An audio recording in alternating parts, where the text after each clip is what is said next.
meninggalkan sholat itu dosanya lebih besar daripada berzina.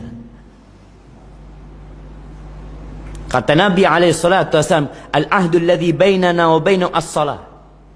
Yang membedakan kita dengan mereka itu sholat. Faman taraka as-salah faqad kafar. Yang meninggalkan sholat sudah kafir, kata Nabi SAW.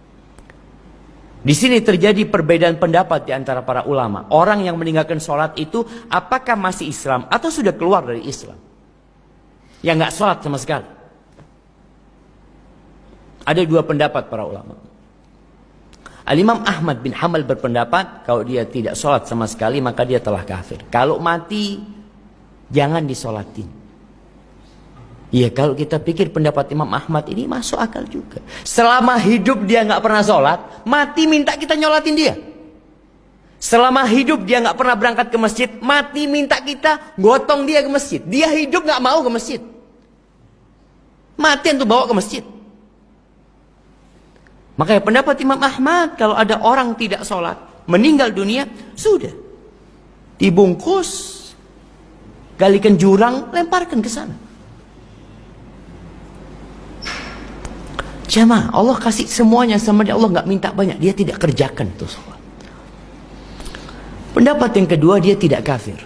Nah, kalau pendapat yang pertama itu dia kafir dan dibunuh murtad. Kalau dia diminta untuk sholat nggak mau sholi, dibunuh murtad. Tapi pendapat yang lain tetap dihukum. Imam Syafi'i berpendapat dibunuh tapi bukan murtad, sebagai hukuman di dunia aja. Dalam mazhab Abu Hanifah dipenjara dia sampai sholat. Ini yang menyebabkan manusia keluar dari sifat buruknya tadi. Dia sholat dan alladzina hum ala salatihim daimun. Yang mereka senantiasa melaksanakan sholat, bukan bolong-bolong. Harapan anak kalau jamaah insyaallah semuanya nggak ada yang bolong-bolong. Dulu mungkin Ustaz. Dulu maghrib sama isya, kadang-kala maghrib doang. Subuh jangan ditanya selesai. Tapi kalau sekarang alhamdulillah, antum yang punya utang, sholatnya dulu ditinggalin, bayar utangnya. Jumhur ulama berpendapat antum harus bayar tuh utang. Antum 10 tahun nggak sholi, hitung tuh berapa sholat yang antum tinggalkan. Berapa sholat jemaah 10 tahun? Berapa?